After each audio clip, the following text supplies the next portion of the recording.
Bem, pessoal, na última aula a gente então viu aqui, ou terminou de ver as bases bíblicas e teológicas para o molinismo. Com isso, então, você já entende qual é a questão em que o molinismo se insere, a questão da providência, qual é a proposta molinista, especialmente baseada na teoria do conhecimento médio, e quais são as bases bíblicas que o molinismo utiliza para defender a sua tese, a tese do conhecimento médio, ou que Deus utiliza o seu conhecimento médio para realizar o seu plano. Agora, nessa aula, pessoal, eu quero trabalhar com vocês aqui como é que o molinismo ele se aplica a algumas questões bem pertinentes, além da questão da providência, certo? Então você entende agora como é que o molinismo se aplica na questão da providência divina, ok? Ou basicamente como é que a soberania de Deus e a liberdade humana se relacionam. Para o molinismo, isso se dá através da teoria do conhecimento médio, que Deus ele conhece o que os homens fariam em determinadas circunstâncias e se aquilo então está dentro do plano de Deus ou do propósito que Deus deseja alcançar, Deus então atualiza um mundo, um mundo onde aquela decisão ela é tomada, e sendo assim, Deus então ele pode se dizer como controlando aquela decisão, porque ela só veio à existência porque Deus quis que ela viesse à existência, mas ao mesmo tempo essa decisão ela é livre, é uma decisão tomada pelo ser humano. Mas essa questão da relação da soberania de Deus com a liberdade humana, ela é uma relação que se estende em outras áreas, ok? Basicamente, eu vou comentar aqui algumas daquelas que, pelo menos na minha experiência e pelo menos nos principais manuais molinistas, são as questões mais abordadas ou aplicadas do molinismo. Quais são elas? Primeiro, a questão se Deus deseja a salvação de todos, certo? Essa é uma questão. A segunda questão é a questão soteriológica, ou seja, como é que nós podemos entender o processo de salvação à luz do molinismo. Em terceiro lugar, a questão da eleição e da reprovação, ou seja, da predestinação, certo? E em quinto lugar, a questão do problema do mal. Obviamente que essas não são as únicas áreas em que o molinismo ele vai oferecer explicações além da providência, certo? Você vai encontrar, por exemplo, o William Lane Craig aplicando a teoria do conhecimento médio à questão da inspiração, certo? Você vai encontrar outros teóricos aplicando a teoria do conhecimento médio à questão, inclusive, da evolução. Como é que a evolução poderia ser aliada às escrituras? Enfim, você vai encontrar múltiplas aplicações do molinismo a diversas áreas da teologia e também da vida cristã, inclusive da oração, certo? Como, por exemplo, em um determinado livro, William Lane Craig, ele defende que há certas coisas que Deus ele decidiu condicionar à oração, certo? Ou seja, Deus é como se Deus utilizasse do seu conhecimento médio para a questão também de quais orações Deus, ou como ele vai lidar com as orações dos homens. Então, você já percebeu então que o molinismo tem diversas aplicações. Eu vou trabalhar apenas as questões mais proeminentes, ou as que as pessoas mais perguntam. A primeira delas é a questão da salvação de todos. Deus deseja a salvação de todos? E bem, o Kenneth Kittler, no seu livro Salvation e Sovereignty, ele utiliza a sua crença no molinismo para basear a tese de que Deus ele tem duas vontades, a vontade antecedente e a vontade consequente. A vontade antecedente é aquilo que Deus tem antes de tudo, ou seja, Deus deseja a salvação de todos. Então, lembre-se daquela ideia dos momentos lógicos, certo? Ou seja, para que Deus salve alguns, para que Deus tenha a intenção de salvar alguns, então isso depende logicamente, para o Kenneth Kittler, do fato de que Deus deseja a salvação de todos. Então essa é a vontade antecedente. A vontade consequente é que apenas os que creem serão salvos. Então Deus deseja a salvação de todos, mas Deus salva apenas os que creem. Então, embora Deus deseje a salvação de todos, ele decidiu criar um mundo em que apenas uma certa quantidade de pessoas creriam. Ou seja, não é porque Deus deseja a salvação de todos que Deus pode criar um mundo onde todos são salvos. Por quê? Por causa do fato e da realidade que Deus deu liberdade para os homens.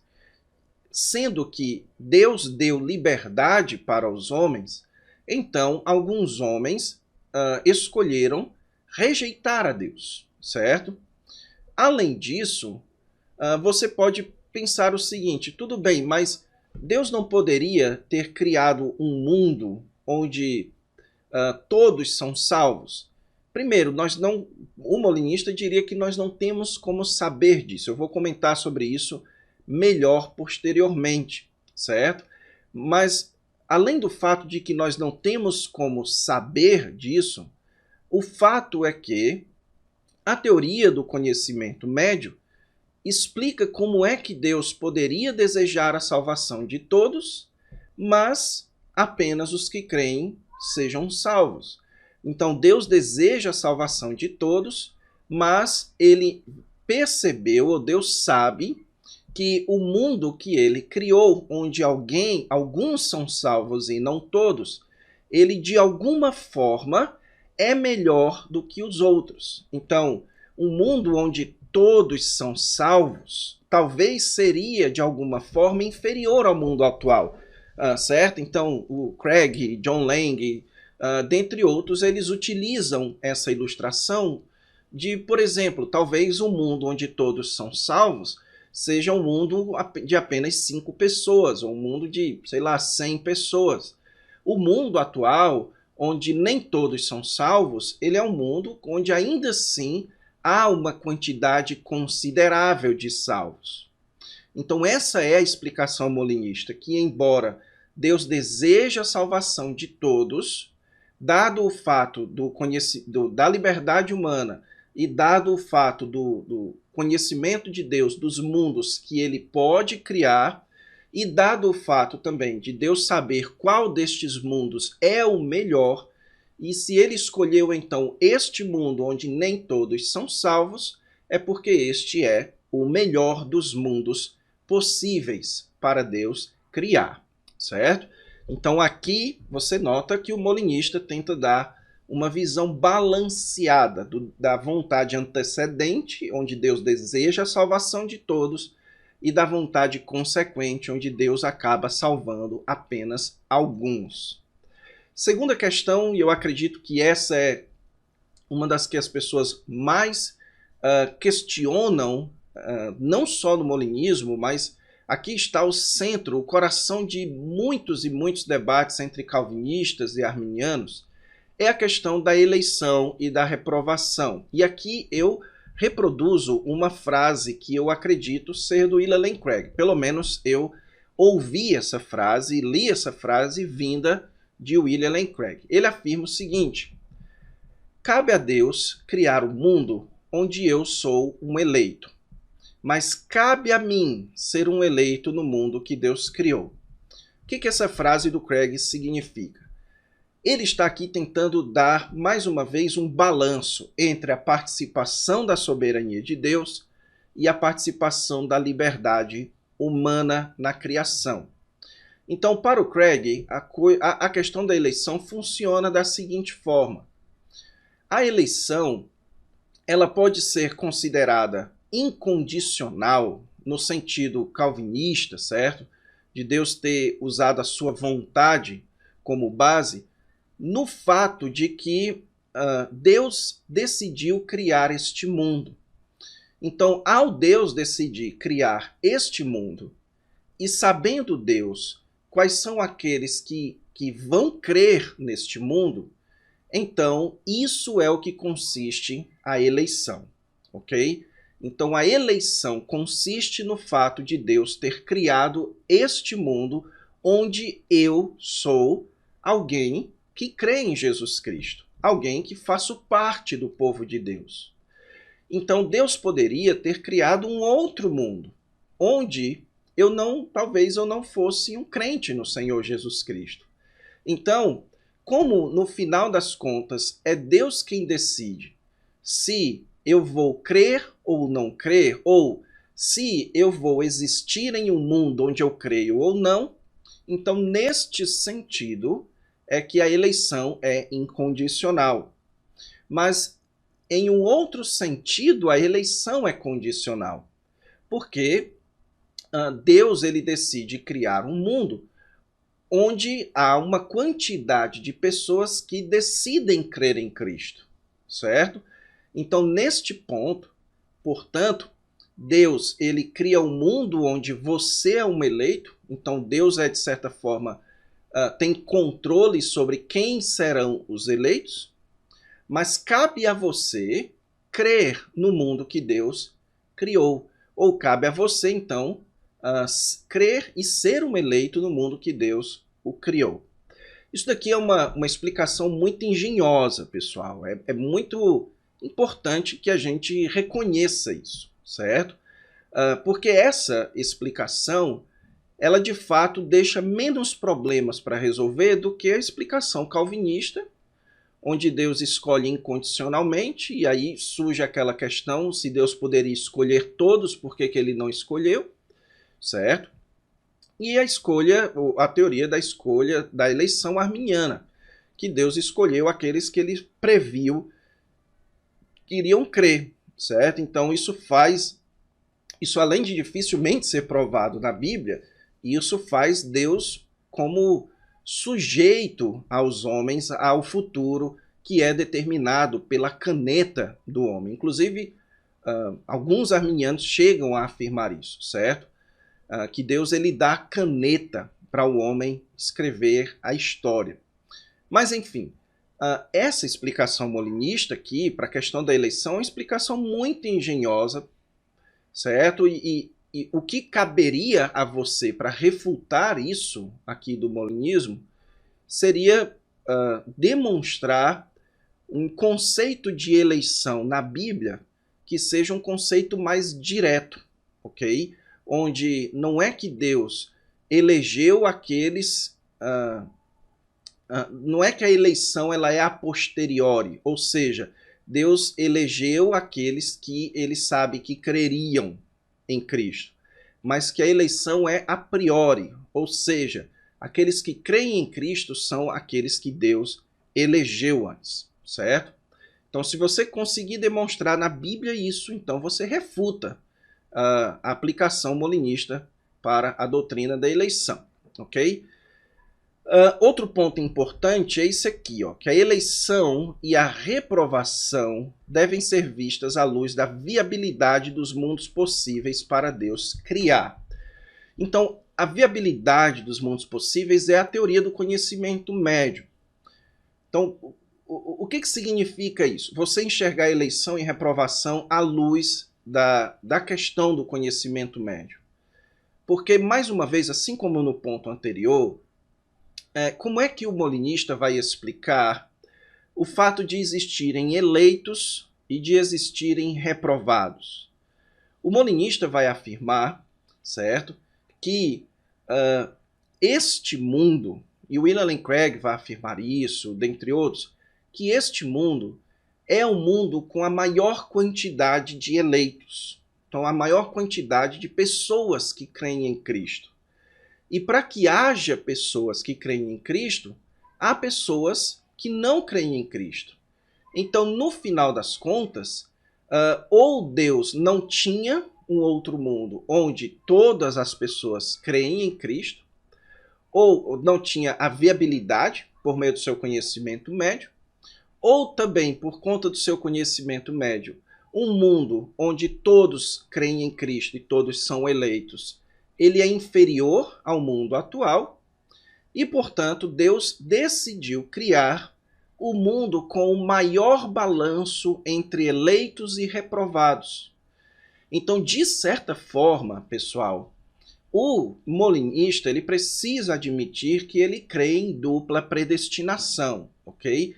Porque uma vez que Deus decidiu criar este mundo com os que creem e os que não creem, então Deus decidiu criar um mundo onde estes que creem são destinados para a vida eterna e estes que não creem são destinados para a perdição eterna, certo? E isso gera, então, um outro problema para o molinista lidar, que é o seguinte, o problema daqueles que nunca ouviram o Evangelho. Por quê? Porque para justificar a eleição e a reprovação, o molinista teria que admitir, certo, que Deus ele permitiu que todos pudessem chegar à salvação. Uma vez que apenas alguns chegaram, então Deus decidiu criar um mundo onde estes são salvos e os outros reprovados. Tudo bem, mas e aqueles que nunca ouviram? E aqueles que nasceram no Tibete há 300 anos antes de Cristo, nunca ouviram falar do Antigo Testamento, do Messias, de Jesus e tudo mais? Como é que ficam essas pessoas? Então, mais uma vez, os molinistas eles dão explicações bem engenhosas para isso. William Lane Craig, por exemplo, ele escreveu um artigo onde ele fala aqui de uma ideia chamada de condenação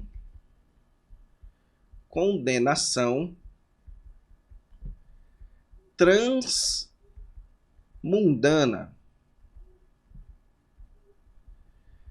Ou seja, para William Lane Craig, aqueles que nada ouviram, aqueles que nunca ouviram o Evangelho, são aqueles que Deus sabe que em todos os mundos viáveis, mesmo se ouvissem, não creriam, ok?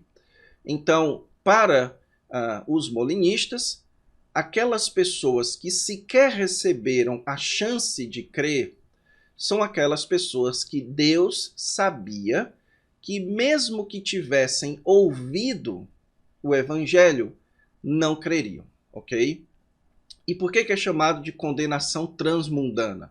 Por causa disso, em todos os mundos que Deus conhece, aquelas pessoas ouviriam, mesmo que ouvissem o Evangelho, eles não creriam, certo? Portanto, isso aqui é a explicação molinista para a questão da eleição e reprovação. Próxima questão, a questão soteriológica. E aqui eu vou explicar para você que quando eu falo em soteriologia, eu estou falando da mecânica da salvação e, mais especificamente, há um debate histórico entre calvinistas, arminianos e outras correntes relacionadas especialmente aos chamados 5 pontos do calvinismo, a tulipe, e os 5 pontos remonstrantes, ou os pontos arminianos, certo? Então, a soteriologia molinista, pessoal, ela pode variar, ok? Então, o molinismo ele não exige necessariamente que você adote uma soteriologia molinista. Inclusive, nem é tão preciso assim eu falar em soteriologia molinista. Porque embora você encontre em livros como Salvation is Sovereignty, que aborda a soteriologia com um pano de fundo molinista, mas aquilo que o Ken Keathley defende no seu livro é bem diferente da soteriologia de William Lane Craig, por exemplo. Então, não se pode tanto falar em soteriologia molinista, mas como o molinismo pode interferir na sua soteriologia. Então você tem versões mais wesleyanas de molinistas, como é o caso do Craig. Craig abertamente admite a soteriologia wesleyana e arminiana, sendo ele um molinista. Você tem versões um pouco mais próximas ao calvinismo, e aqui é uma interpretação minha, certo? Com base no livro do Lang, Middle Knowledge, especialmente na parte onde ele vai falar sobre a graça eficaz, ali você percebe que ele tem uma visão da graça eficaz um pouco mais próxima do calvinismo e mais distante do wesleyanismo. E também versões mais inovadoras, como a do Kent Kitley, que ele defende os 5 pontos que ele chama de roses, ok? O roses, onde ele vai propor ali a sua própria soteriologia, onde ele cria um modelo chamado modelo ambulatorial, onde a graça ela é monergística, mas ao mesmo tempo é resistível. Enfim, então aqui você tem a proposta do próprio Kent Kitley, sendo ele um molinista, certo? Onde em certos pontos ele vai concordar com o calvinismo, como é o caso da segurança da salvação, e em outros pontos ele vai concordar com o arminianismo, como é o caso do ponto da expiação ilimitada, ok? Agora, vamos aqui tratar de alguns pontos da soteriologia. Para o Lang, o conhecimento médio explica bem por que alguns creem e outros não. Então, na sua obra Middle Knowledge, o John Lang ele vai dar uma explicação para essa questão da graça eficaz. Então, o que é que a graça eficaz, ou, na perspectiva calvinista, graça eficiente afirma? Afirma que, por que uns creem e outros não? Porque uns receberam graça suficiente para crer e outros não. Então, algumas pessoas receberam uma graça de Deus que foi suficientemente capaz para fazê-lo crer, mas outros não. Então, para o John Lang, aqueles que receberam graça suficiente para crer são aqueles que Deus sabia que creriam caso recebessem essa graça. E aqueles que não receberam graça suficiente para crer são aqueles que Deus sabia que não creriam se eles recebessem a graça de Deus, certo? Então você tem aqui, ao mesmo tempo, uma aproximação com o calvinismo, onde existe a graça eficaz, e essa graça eficaz é a resposta por que alguns creem e outros não, mas ainda assim você tem uma certa ideia mais próxima do arminianismo, onde a liberdade do homem, no final das contas, vai determinar ali, certo? Para quem que Deus vai dar a sua graça eficaz ou não, ok? E eu comento isso já já melhor com vocês. Também para o William Lane Craig, o conhecimento médio é a melhor explicação para a chamada perseverança dos santos. Então, William Lane Craig defende que Deus colocou advertências na Bíblia porque Deus sabia que aqueles que são crentes, aqueles que iriam ouvir essas advertências, iriam se manter na salvação, certo? Então Deus ele colocou essas advertências contra ou alertando sobre o perigo de cair da fé, porque Deus sabia que aqueles que são crentes e que ouvissem essas advertências, eles iriam perseverar. Quanto à expiação, o conhecimento médio ele explica como é que Cristo poderia morrer por todos. Aqui você tem uma aproximação com o arminianismo, a crença de que Jesus morreu por todos, certo? Mas como é que Cristo também teria a intenção de salvar apenas alguns? Aqui é uma aproximação ao pensamento calvinista. Então, Cristo pode ter morrido por todos porque Deus deseja a salvação de todos. Mas, assim como Deus sabe, Cristo também sabia que apenas um determinado grupo é que iria crer nele.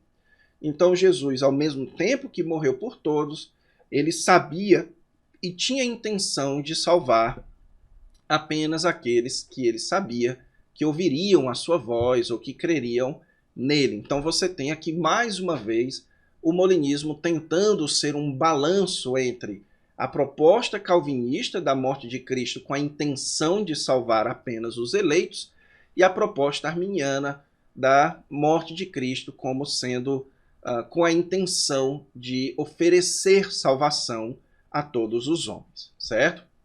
E por último lugar, o chamado problema do mal. O problema do mal, pessoal, ele pode ser colocado da seguinte forma: como um Deus todo amoroso e todo poderoso iria querer o mal no mundo, mesmo podendo acabar com ele, ok? Então você vai ter a proposta do teísmo aberto para o problema do mal, a proposta arminiana, a proposta calvinista, a proposta fatalista para o problema do mal. Qual é a proposta molinista para o problema do mal? Bem, em primeiro lugar, talvez não fosse possível para Deus criar um mundo com a presença do bem sem admitir a presença do mal. Ou seja, mais uma vez, o molinista apela para a questão da viabilidade de mundos possíveis para Deus criar. Então, Deus, ele sabe quais são os mundos que ele poderia criar, que eram viáveis para ele criar. E então ele percebeu, ele sabe, percebeu não, mas ele sabe que o mundo com a presença do bem, ou do máximo bem possível, ele inclui a presença do mal, certo? Então, aqui você tem a explicação molinista, certo? Também, se a liberdade é libertária, mesmo um Deus todo benevolente e poderoso não poderia criar qualquer mundo. Ou seja, para o molinista, a teoria do conhecimento médio afirma, então, que dado o fato que Deus deu liberdade libertária para os homens, Deus ele faz a seguinte pergunta, imagine, em termos didáticos, o que o homem decidiria? Dentre as suas possibilidades, por exemplo, entre trair ou não trair a Jesus, o que é que Pedro decidiria? Sendo assim, Deus não poderia criar um mundo onde naquelas circunstâncias Pedro não negaria a Jesus. Isso significa, então, que embora Deus seja todo amoroso e todo poderoso, não significa dizer que Deus poderia criar um mundo onde, por exemplo, todos os seres humanos livremente fazem o bem, certo?